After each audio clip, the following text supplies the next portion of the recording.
We are exploring how the breath can help us understand ourselves, and with that understanding, how we can enjoy life more easily. We found in part one that the breath can help us realize that we are connected to the rest of nature. We only survive a couple of minutes without breathing. That's because the plants are giving us all the oxygen that powers us. And so we found a more inspiring understanding of ourselves. We found that we are not separate from the world, but that we are part of it. We emerge from the intelligence of the universe, and so that there's much more to celebrate about ourselves than to criticize.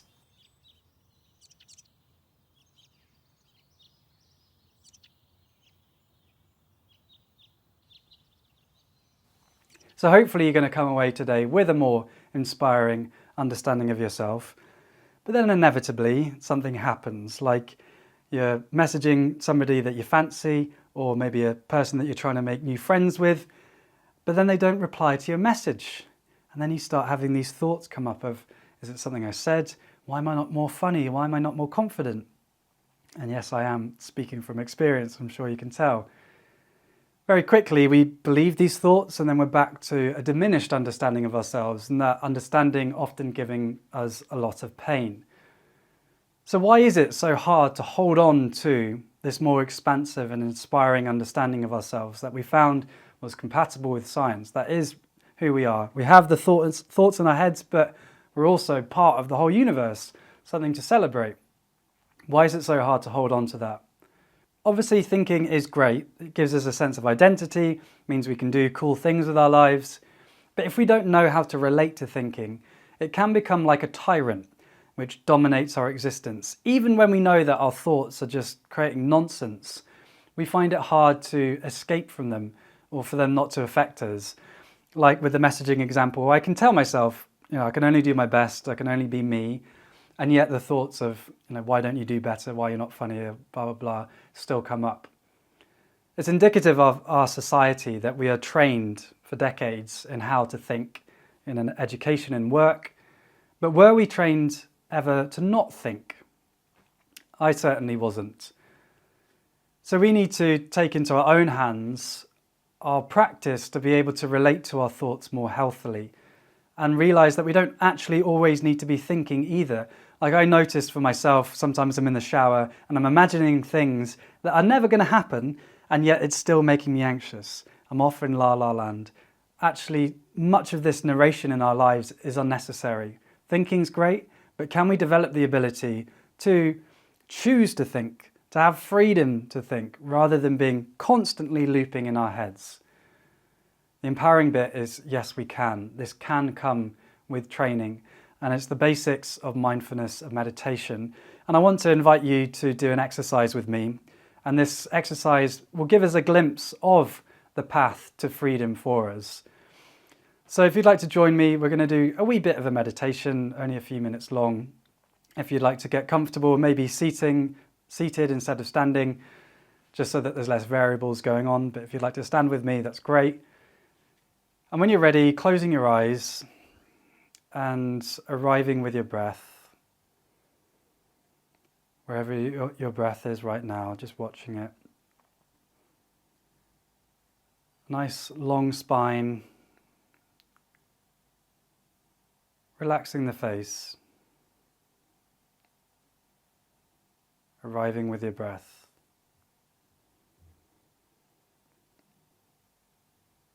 So the breath is this fundamental anchor in meditation to help keep us in the present moment.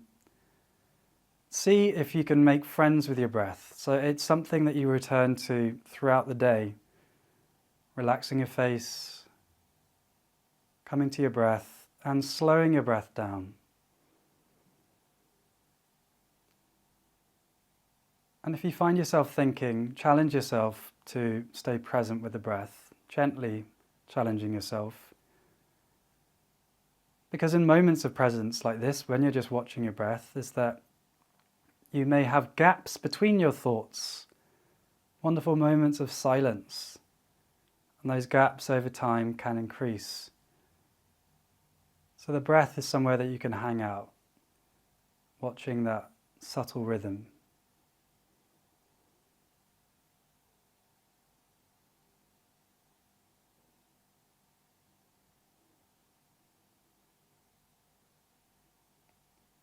And let's try somewhere else. Let's try listening to what sounds you can hear.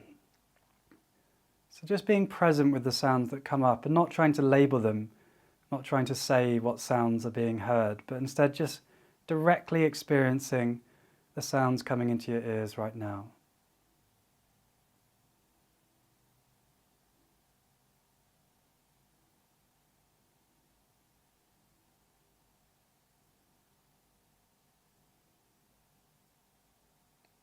So you're experiencing the world directly there. Another place you could choose to hang out instead of just your thoughts.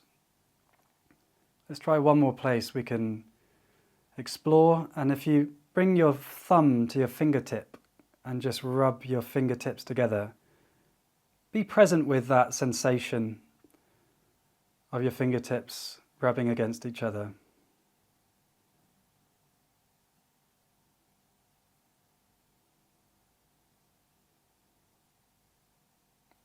You are an embodied human being. Living in our thoughts is like just living in the attic of a house.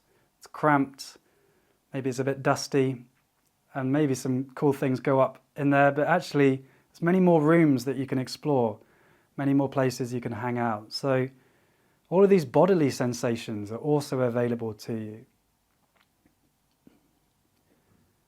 So thank you for joining me. You can open your eyes and come back. So all of that is available to you. What you hear, the breath, bodily sensations, and all of this is always arising in our awareness. It's just we don't pay attention to it. So like right now, there is a signal coming from my foot to say it's grounded to the earth. But because if I'm just in my head the whole time, I'll never notice that.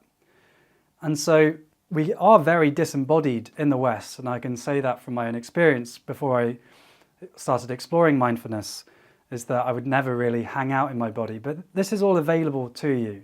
And with training, you can more readily come to this. So say you're on a walk, and I invite you to do this as an exercise, is go on a walk and try and challenge yourself for the length of the walk to stay present in the world. So if you're with your dog, be with your dog. Feel the wind blowing on your face. Feel the sun warming your skin. Listen to the birds. If you're walking with a friend, really be with your friend. Be present with what they're saying rather than being stuck in your head. See if you can relate to the world directly. And when we practice this direct relationship with the world, it becomes easier over time. And so that actually we realize that we don't just need to be narrating in thought, that actually we can have other ways of relating to the world, relating directly, not via thought. A lot of freedom to be found there. So if there's one thing that I want you to take out of today, it's this sentence coming up, is that you cannot control your thoughts, but you can choose where to place your attention. You cannot control your thoughts, but you can choose where to place your attention. Our thoughts, like the sensations, like what's entering into our ears and what's coming in our fingertips, thoughts are just things that are arising in the present moment. We can't control what thoughts come into our heads, but we don't have to latch on to every thought that happens. If you have a self-critical thought, no need to beat yourself up, creating more internal tension. Just come to your breath or come to another anchor to help keep you in the present and allow that thought to go. You can't control your thoughts, but you can choose where to place your attention.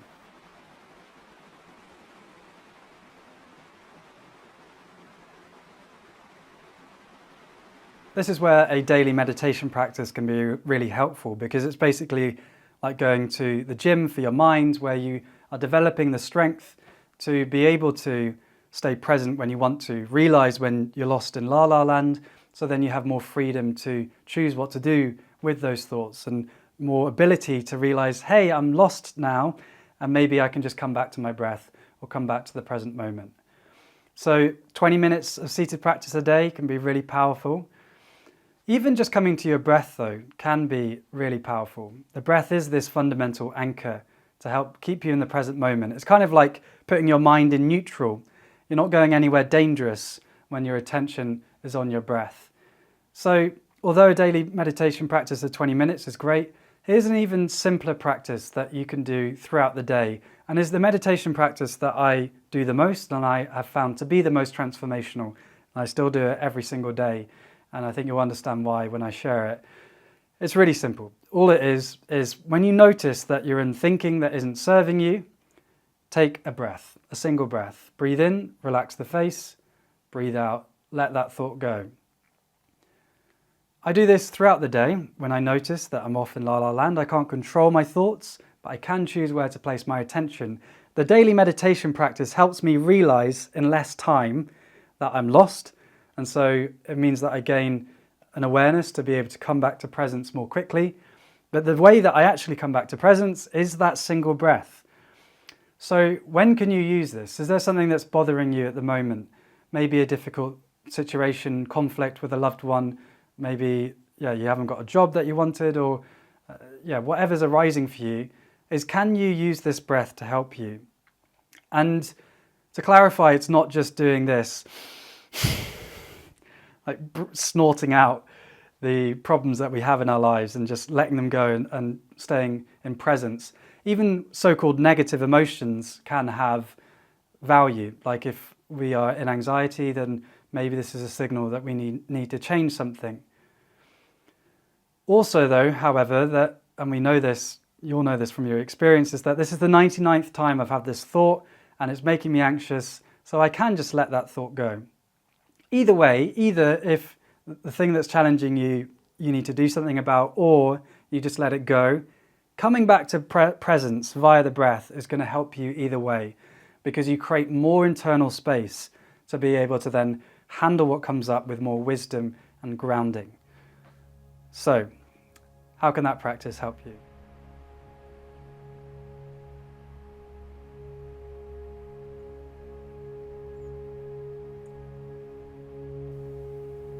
So the journey that we've been on. Indeed, the ancients were right to think that the breath can help us understand ourselves.